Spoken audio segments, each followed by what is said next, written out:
Wonder by R.J. Palacio. Doctors have come from distant cities just to see me stand over my bed, disbelieving what they're seeing. They say I must be one of the wonders of God's own creation, and as far as they can see, they can offer no explanation. Natalie Merchant, from the song Wonder. Part 1. August. Fate smiled and destiny laughed as she came to my cradle. Natalie Merchant, Wonder. Ordinary. I know I'm not an ordinary 10-year-old kid. I mean, sure, I do ordinary things. I eat ice cream, I ride my bike, I play ball, I have an Xbox. Stuff like that makes me ordinary, I guess, and I feel ordinary inside. But I know ordinary kids don't make other ordinary kids run away screaming in playgrounds. I know ordinary kids don't get stared at wherever they go. If I found a magic lamp and I could have one wish, I would wish that I had a normal face that no one ever noticed at all. I would wish that I could walk down the street without people seeing me. And then doing that look away thing. Here's what I think. The only reason I'm not ordinary is that no one else sees me that way. But I'm kind of used to how I look by now. I know how to pretend I don't see the faces of people that people make. We've all gotten pretty good at that sort of thing. Me, Mom and Dad, Via. Actually, I take that back. Via's not that so good at it. She can get really annoyed when people do something rude. Like, for instance, one time in the playground, some other kids made some noises. I don't even know what the noises were exactly because I didn't hear them myself. But Via heard, and she just started yelling at the kids. That's the way she is. I'm not that way. Via doesn't see me as ordinary. She says she does, but if I were ordinary, she wouldn't feel like she needs to protect me as much. And Mom and Dad don't see me as ordinary either. They see me as extraordinary. I think the only person in the world who realizes how ordinary I am is me. My name is August, by the way. I won't describe what I look like. Whatever you're thinking, it's probably worse. Why I didn't go to school. Next week, I start 5th grade. Since I've never been to a real school before, I am pretty much totally and completely petrified. People think I haven't gone to school because of the way I look, but it's not that. It's because of all the surgeries I've had. 27 since I was born. The bigger ones happened before I was even 4 years old, so I don't remember those. But I've had two or three surgeries every year since then, some big, some small. And because I'm little for my age and I have some other medical mysteries that doctors never really figured out, I used to get sick a lot. That's why my parents decided it was better if I didn't go to school. I'm much stronger now, though. The last surgery I had was 8 months ago, and I probably won't have to have any more for another couple of years. Mom homeschools me. She used to be a children's book illustrator. She draws really great fairies and mermaids. Her boy stuff isn't so hot, though. She once tried to draw me a Darth Vader, but it ended up looking like some weird mushroom-shaped robot. I haven't seen her draw anything in a long time. I think she's too busy taking care of me and Via. I can't say I always wanted to go to school because that wouldn't be exactly true. What I wanted was to go to school, but if I could be like every other kid going to school, have lots of friends and hang out after school and stuff like that. I have a few really good friends now. Christopher is my best friend, followed by Zachary and Alex. We've known each other since we were babies, and since they've always known me the way I am, they're used to me. When we were little, we used to have playdates all the time, but then Christopher moved to Bridgeport in Connecticut. That's more than an hour away from where I live in North River Heights, which is at the top tip of Manhattan. And Zachary and Alex started going to school. It's funny, even though Christopher's the one who moved far away, I still see him more than I see Zachary and Alex. They have all these new friends now. If we bump into each other on the street, they're still nice to me, though. They always say hello. I have other friends, too, but not as good as Christopher and Zach and Alex were. For instance, Zach and Alex always invited me to their birthday parties when we were little, but Joel and Eamon and Gabe never did. Emma invited me once, but I haven't seen her in a long time. And of course, I always go to Christopher's birthday. Maybe I'm making too big a deal about birthday parties. How I came to life. I like when Mom tells the story because it makes me laugh so much. It's not funny in the way a joke is funny, but when Mom tells it, Via and I just start cracking up. So when I was in my mom's stomach, no one had any idea would come out looking the way I look. Mom had had Via 4 years before, and that had been such a walk in the park, Mom's expression, that there was no reason to run any special tests.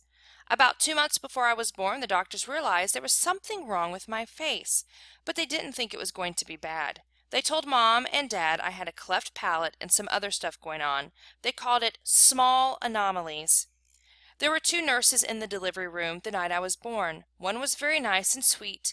The other one, Mom said, did not seem at all nice or sweet. She had very big arms, and here comes the funny part, she kept farting. Like, she'd bring Mom some ice chips and then fart. She'd check Mom's blood pressure and fart. Mom says it was unbelievable because the nurse never even said excuse me. Meanwhile, Mom's regular doctor wasn't on duty that night, so Mom got stuck with this cranky kid doctor she and Dad nicknamed Doogie after some old TV show or something. They didn't actually call him that to his face, but Mom says that even though everyone in the room was kind of grumpy, Dad kept making her laugh all night long. When I came out of Mom's stomach, she said the whole room got very quiet. Mom didn't even get a chance to look at me because the nice nurse immediately rushed me out of the room. Dad was in such a hurry to follow her that he dropped the video camera, which broke into a million pieces. And then Mom got very upset and tried to get out of bed to see where they were going, but the farty nurse put her very big arms on Mom to keep her down in the bed. They were practically fighting because Mom was hysterical and the farty nurse was yelling at her to stay calm, and then they both started screaming for the doctor. But guess what? He had fainted right on the floor. So when the farty nurse saw that he had fainted, she started pushing him with her foot to get him to wake up, yelling at him the whole time. "What kind of doctor are you? What kind of doctor are you? Get up! Get up!" And then all of a sudden she let out the biggest, loudest, smelliest fart in the history of farts. Mom thinks it was actually the fart that finally woke the doctor up. Anyway, when Mom tells the story, she acts out all the parts, including the farting noises, and it is so, so, so funny. Mom says the farty nurse turned out to be a very nice woman. She stayed with Mom the whole time, didn't leave her side even after Dad came back and the doctors told them how sick I was. Mom remembers exactly what the nurse whispered in her ear when the doctor told her I probably wouldn't live through the night. "Everyone born of God overcometh the world."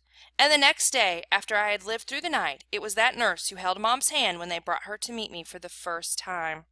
Mom says by then they had told her all about me. She'd been preparing herself for the seeing of me, but she says that when she looked down into my tiny, mushed-up face for the first time, all she could see was how pretty my eyes were. Mom is beautiful, by the way, and Dad is handsome. Via is pretty, in case you were wondering. Christopher's house. I was really bummed when Christopher moved away 3 years ago. We were both around 7 then. We used to spend hours playing with our Star Wars action figures and dueling with our lightsabers. I miss that. Last spring, we drove over to Christopher's house in Bridgeport. Me and Christopher were looking for snacks in the kitchen, and I heard Mom talking to Lisa, Christopher's mom, about my going to school in the fall. I had never, ever heard her mention school before. "What are you talking about?" I said. Mom looked surprised, like she hadn't meant for me to hear that. "You should tell him what you've been thinking, Isabel," Dad said. He was on the other side of the living room talking to Christopher's dad. "We should talk about this later," said Mom. "No, I want to know what you were talking about," I answered. "Don't you think you're ready for school, Augie?" Mom said. "No," I said. "I don't either," said Dad. "Then that's it, case closed," I said, shrugging, and I sat in her lap like I was a baby. "I just think you need to learn more than I can teach you," Mom said. "I mean, come on, Augie. You know how bad I am at fractions." "What school?" I said. I already felt like crying. "Beecher Prep, right by us." "Wow, that's a great school, Augie," said Lisa, patting my knee. "Why not Via School?" I said. "That's too big," Mom answered. "I don't think that would be a good fit for you." "I don't want to," I said. I admit, I made my voice sound a little babyish. "You don't have to do anything you don't want to do," Dad said, coming over and lifting me out of Mom's lap. He carried me over to sit on his lap on the other side of the sofa. "We won't make you do anything you don't want to do." "But it would be good for him, Nate," Mom said. "Not if he doesn't want to," answered Dad, looking at me. "Not if he's not ready." I saw Mom look at Lisa, who reached over and squeezed her hand. "You guys will figure it out," she said to Mom. "You always have." "Let's just talk about it later," said Mom. I could tell she and Dad were going to get in a fight about it. I wanted Dad to win the fight, though a part of me knew Mom was right, and the truth is she really was terrible at fractions. Driving. It was a long drive home. I fell asleep in the back seat like I always do, my head on Via's lap like she was my pillow, a towel wrapped around the seatbelt so I wouldn't drool all over her. Via fell asleep too, and Mom and Dad talked quietly about grown-up things I didn't care about. I don't care how long I was sleeping, but when I woke up there was a full moon outside the car window. It was a purple night, and we were driving on a highway full of cars. And then I heard Mom and Dad talking about me. "We can't keep protecting him," Mom whispered to Dad, who was driving. "We can't just pretend he's going to wake up tomorrow and this isn't going to be his reality, because it is, Nate, and we have to help him learn to deal with it. We can't just keep avoiding situations that—" "So sending him off to middle school like a lamb to the slaughter?" Dad answered angrily, but he didn't even finish his sentence because he saw me in the mirror looking up. "What's a lamb to the slaughter?" I asked sleepily. "Go back to sleep, Augie," Dad said softly. "Everyone will stare at me at school," I said, suddenly crying. "Honey," Mom said. She turned around in the front seat and put her hand on my hand. "You know, if you don't want to do this, you don't have to, but we spoke to the principal there and told him about you, and he really wants to meet you." "What did you tell him about me?" "How funny you are and how kind and smart. When I told him you read Dragon Rider when you were 6, he was like, 'Wow, I have to meet this kid.'" "Did you tell him anything else?" I said.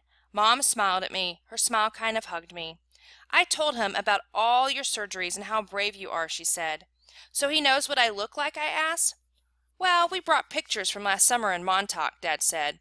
"We showed him pictures of the whole family and that great shot of you holding that flounder on the boat." "You were there too?" I have to admit I felt a little disappointed that he was part of this. "We both talked to him, yes," Dad said. "He's a really nice man." "You would like him," Mom added. Suddenly it felt like they were on the same side. "Wait, so when did you meet him?" I said. "He took us on a tour of the school last year," said Mom. "Last year?" I said. "So you've been thinking about this for a whole year and you didn't tell me?" "We didn't know if you'd even get in, Augie," answered Mom. "It is a very hard school to get into. There's a whole admissions process. I didn't see the point in telling you and having you get all worked up about it unnecessarily." "But you're right, Augie. We should have told you when we found out last month that you got in," said Dad. "In hindsight," sighed Mom, "yes, I guess." "Did that lady who came to the house that time have something to do with this?" I said. "The one that gave me that test?" "Yes, actually," said Mom, looking guilty. "Yes." "You told me it was an IQ test," I said.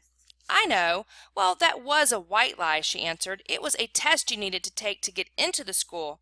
You did very well on it, by the way." "So you lied," I said. "A white lie, but yes, sorry," she said, trying to smile, but when I didn't smile back, she turned around in her seat and faced forward. "What's a lamb to the slaughter?" I said. Mom sighed and gave Daddy a look. "I shouldn't have said that," Dad said, looking at me in the rearview mirror. "It's not true. Here's the thing. Mommy and I love you so much we want to protect you any way we can. It's just sometimes we want to do it in different ways." "I don't want to go to school," I answered, folding my arms. "It would be good for you, Augie," said Mom. "Maybe I'll go next year," I answered, looking out the window. "This year would be better, Augie," said Mom. "You know why? Because you'll be going into 5th grade, and that's the first year of middle school for everyone. You won't be the only new kid." "I'll be the only kid who looks like me," I said. "I'm not going to say it won't be a big challenge for you, because you know better than that," she answered. "But it'll be good for you, Augie. You'll make lots of friends, and you'll learn things you'd never learn with me." She turned in her seat again and looked at me. "When we took the tour, you know what they had in their science lab? A little baby chick that was just hatching out of its egg. It was so cute. Augie, it actually kind of reminded me of you when you were a little baby, with those big brown eyes of yours. I usually love when they talk about when I was a baby. Sometimes I want to curl up into a little tiny ball and let them hug me and kiss me all over. I miss being a baby, not knowing stuff, but I wasn't in the mood for that now." "I don't want to go," I said. "How about this? Can you at least meet Mr. Tushman before making up your mind?" Mom asked. "Mr. Tushman?" I said. "He's the principal," answered Mom. "Mr. Tushman?" I repeated. "I know, right?" Dad answered, smiling and looking at me in the rearview mirror. "Can you believe that name, Augie? I mean, who on earth would ever agree to have a name like Mr. Tushman?" I smiled, even though I didn't want to let them see me smile. Dad was the one person in the world who could make me laugh, no matter how much I didn't want to laugh. Dad always made everyone laugh. Augie, you know, you should go to that school just so you can hear his name said over the loudspeaker, Dad said excitedly. Can you imagine how funny that would be? Hello, hello, pagey Mr. Tushman. He was using a fake high old lady voice. Hi, Mr. Tushman. I see you're running a little behind today. Did your car get rear-ended again? What a bum rap. I started laughing, not even because I thought he was being that funny, but because I wasn't in the mood to stay mad anymore. It could be worse, though, Dad continued in his normal voice. Mommy and I had a professor in college called Miss Butt. Mom was laughing now, too. Is that for real? I said. Roberta Butt, Mom answered, raising her hand as if to swear. Bobby Butt. She had huge cheeks, said Dad. Nate, said Mom. What? She had big cheeks is all I'm saying. Mom laughing and shook her head at the same time. Hey, I know, said Dad excitedly. Let's fix them up on a blind date. Can you imagine Miss Butt meeting Mr. Tushman? Mr. Tushman, here's Miss Butt. They could get married and have a bunch of little tushies. Poor Mr. Tushman, answered Mom, shaking her head. Augie hasn't even met the man yet, Nate. Who's Mr. Tushman? Via said groggily. She had just woken up. He's the principal of my new school, I answered. Paging Mr. Tushman. I would have been more nervous about meeting Mr. Tushman if I'd known I was also going to be meeting some kids from the new school, but I didn't know, so if anything, I was kind of giggly. I couldn't stop thinking about all the jokes Daddy had made about Mr. Tushman's name. So when me and Mom arrived at Beecher Prep a few weeks before the start of school, and I saw Mr. Tushman standing there waiting for us at the entrance, I started giggling right away. He didn't look at all like what I pictured, though. I guess I thought he would have a huge butt, but he didn't. In fact, he was a pretty normal guy. Tall and thin, old but not really old. He seemed nice. He shook my mom's hand first. Hi, Mr. Tushman. It's so nice to see you again, said Mom. This is my son, August. Mr. Tushman looked right at me and smiled and nodded. He put his hand out for me to shake. Hi, August, he said totally normally. It's a pleasure to meet you. Hi, I mumbled, dropping my hand into his hand while I looked down at his feet. He was wearing red Adidas. So, he said, kneeling down in front of me, so I couldn't look at his sneakers but had to look at his face. Your mom and dad have told me a lot about you. Like what have they told you? I asked. Sorry? Honey, you have to speak up, said Mom. Like what? I asked, trying not to mumble. I admit, I have a bad habit of mumbling. Well, that you like to read, said Mr. Tushman, and that you're a great artist. He had blue eyes with white eyelashes. And you're into science, right? Uh-huh, I said, nodding. We have a couple of great science electives at Beecher, he said. Maybe you'll take one of them. Uh-huh, I said, though I had no idea what an elective was. So are you ready to take a tour? You mean we're doing that now? I said. Did you think we were going to the movies? He answered, smiling as he stood up. You didn't tell me we were taking a tour, I said to Mom in my accusing voice. Augie, she started to say. It'll be fine, August, said Mr. Tushman, holding his hand out to me. I promise. I think he wanted me to take his hand, but I took Mom's instead. He smiled and started walking toward the entrance. Mommy gave my hand a little squeeze, though I don't know if it was an I love you squeeze or an I'm sorry squeeze. Probably a little of both. The only school I'd ever been inside before was Via's, when I went with Mom and Dad to watch Via sing in spring concerts and stuff like that. This school was very different. It was smaller. It smelled like a hospital.